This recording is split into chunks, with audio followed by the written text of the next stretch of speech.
We want to see an approach to fighting the climate crisis where it doesn't put the burden on the backs of working people, where big polluters have to pay their fair share, they have to pay the price of their pollution, but it shouldn't be on working people's shoulders.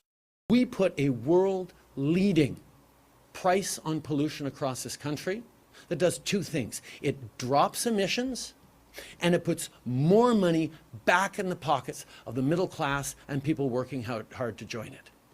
8 out of 10 Canadians in regions across the country that have the federal price on pollution get more money with the Canada carbon rebate. And yet Jagmeet Singh and the NDP are caving to the political pressures from Pierre Poilievre and from the Conservatives. Shots fired. Prime Minister Justin Trudeau taking aim at the NDP leader. That's because yesterday Jagmeet Singh told reporters he believes in fighting climate change, but not on the backs of consumers. So if he was Prime Minister, would Singh drop the carbon tax? Well, that's not clear just yet. But what is clear is that BC Premier David Eby says he'll drop his carbon tax if the feds drop theirs. Have a listen to what Eby said at a campaign event Thursday. If the federal government decides to remove the legal backstop requiring us to have a consumer carbon tax in British Columbia, we will end the consumer carbon tax in British Columbia. Was one of the first jurisdictions in Canada to introduce a carbon tax, and it could be walking away from it. So how significant would that be? Joining us now was one of the architects of the Liberal government's climate plan as the former Environment Minister. She's now the chair of the UN Group on Net Zero Commitments of Non-State Entities, and the former Environment Minister, Catherine McKenna. Thank you so much for joining us, Ms. McKenna. Great to be joining. So as one of the people who had to carry the price on pollution flag for the government for so many years, how do you feel about seeing some of the progressive leaders like David Eby and Jagmeet Singh seemingly soften on the carbon tax? Well, I'm not going to talk about David Eby because they have their own price in BC, but Jagmeet Singh seems to be talking about the price across Canada, the backstop if provinces don't step up and do their own price. And it clearly has not been briefed. I don't know what to say because he's completely wrong. The price on pollution, all the money goes back such that 80% of people are better off, especially low-income people, because they don't have 2 houses, they don't have multiple cars. And so it's actually going to hurt the people that the NDP professes that they want to help, at the same time ruining a really important part of our climate plan. And I mean, I put it kind of as a joke, but like, it isn't butterflies and rainbows doing a climate plan. You actually have to reduce emissions, and removing a really important policy is hardly doing that. But it's very disappointing to progressives. Look, I'm not in politics anymore, but I think that they expect more from leaders. Like, if you bring in a policy, and by the way, like, I spent a lot of time being very vocal and defending against Pierre Poilievre's lies, as well as other conservatives that continuously lie to Canadians, where they don't, tell Canadians they get more money back and have zero plan for the environment. Like, I don't know what to say. People have to be tougher in politics, I think. And I was rereading something Brian Mulroney had written, where he and I spent a lot of time talking about carbon pricing. And actually in BC, it was Gordon Campbell. So he was a conservative who brought it in.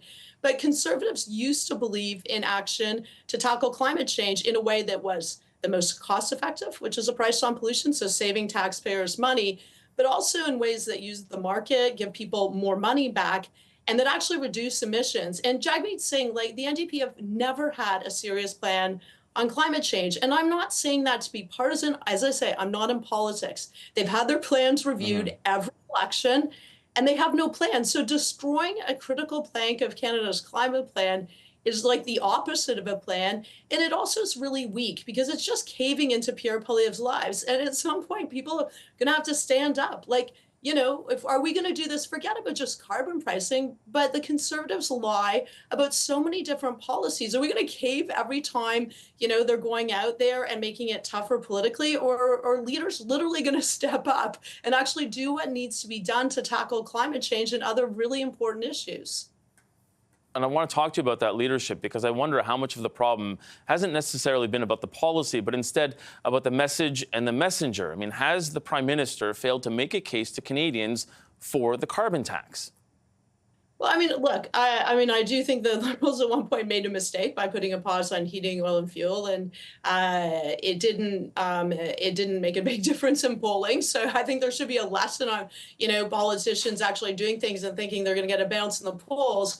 But I mean, look, I think yes, probably the government should have done a lot more communicating. I think when we came in as a government, there was this ban. We said we would never advertise things, including our own policies that actually explain to people what they're entitled to. So that was a challenge. But Pierre Poilievre, every single day, all he does is say axe the tax. Like he doesn't have a real plan, and he's supported by conservative politicians who don't believe in climate change or certainly don't believe any action on climate change.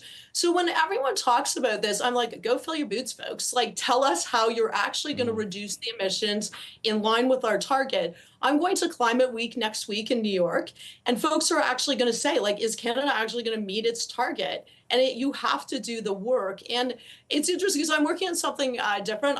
So I'm a CEO. I have my own startup. I work with some of the largest renewable companies in the world and clean tech companies. But I'm also doing this initiative, Women Leading on Climate, because first of all, the polling shows that 70 or 80% of people in every single country in the world want more action on climate change, not less. And I think it's up to leaders to show leadership and to develop policies that are good, that make sense. In this case, carbon pricing tackles inequality. So you're actually taking money. The NDP is literally going to be taking money back from people, especially the poorest. That's great policy.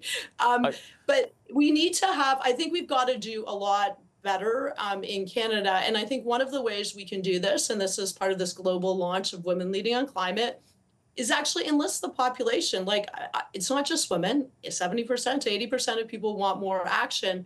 But I think we have to stop, we have to all fight the lies that Pierre Poilievre and others are putting out, and actually come together and say, actually, we want to do more on climate change because it's good for our economy. We're in a competition with the US, China, Europe for money. And we also need to actually reduce our emissions. And these are, these decisions are consequential. So for the politicians who think you can just get rid of carbon pricing or other policies, I don't know, I encourage them to look at their kids in the eyes, because we are already seeing significant impacts of climate change that are hurting people, that are hurting Canadians, not just people across the world. And we need to act, and we have to stop ruining policies and actually figure out how we can do more. And I take all those points, but so I guess what I ask you then is this a failure of leadership of Prime Minister Justin Trudeau in trying to sell this and trying to convince Canadians that this is the right thing to do? Is this on him? Well, number one, it's on Pierre Poilievre because he lies. Every single day he lies about how it's He does. I take that point, and you've made that point, Ms. McKenna. But ultimately, the person who was trying to sell the program was Prime Minister Justin Trudeau. So is it on him? Because we know that in the past you've called for him to step down as leader. Do you think that now we are seeing the support for the carbon tax and a price on pollution seemingly erode? Is that on Prime Minister Justin Trudeau because he hasn't been able to convince enough people that it's the right thing to do? I think it's putting a lot on one policy that actually is good to tackle climate change on the polling of a leader. So the Prime Minister I'm sure there's many reasons why his polling is not that strong. And I have said it's time to have a new leader. But like, look, it's also on Jagmeet Singh. These aren't people that just have no idea. Like Jagmeet Singh, I'm happy to brief him myself. If he would like me to come and sit down and talk about how putting a price on pollution actually helps poorer people, low-income people, while growing our economy, while tackling climate change, I am 100% happy to do that. I'm happy. I make that offer to any political leader. Pierre Poilievre, he's been doing this since 2016. I had every single question in the House where he lied. But politicians are all going to have to be tougher. I mean, I'm glad to see the Prime Minister standing firm on pricing. But Jagmeet Singh, like, what the heck is he doing? He has no climate plan. Like, literally, the NDP have never had a serious climate plan that's modeled, that shows how they would reduce emissions. At the same time, ensuring that you're thinking about people, which is what this policy is. I don't know. Look, I actually think that we need better leadership. We need people that don't just think about the short term in polling, because I actually don't think it helps their polling. Getting rid of policies makes it look like you're flip-flopping. And I think people are tired, but they want politicians who actually stand for something. And I don't know how this plays out. Like, Quebec has its own price, has its own system. BC has its own system. We've allowed provinces to have their own system. The ones that don't want it, or certainly started this, were conservatives, and they have no climate plan. Like everyone who believes that that carbon pricing doesn't work. One, I hope you understand that you do get more money back, 80% of Canadians, but go ask those political leaders. Go ask your premier, go ask your federal leader or whoever you think you might want to support, what is their climate plan? As I said, it's actually a lot of work to reduce emissions, and Canada is one of the highest per capita emitters in the world. So we are literally a large contributor to climate change. And now I have to go to New York Climate Week, and people are like, what the heck is going on in Canada? Alberta backed away from renewables, so major corporations are like, we're never investing in Canada. I said, well, let me tell you about Federation in Alberta. And they're like, they don't care. So that hurts our economy. And now people are going to say, are you really backing down on carbon pricing? I have Republicans that ask me about this policy because they think it's very smart and it's a good way to use the market. But I would just encourage all political leaders, go into politics to do something, not be something, and stand for things.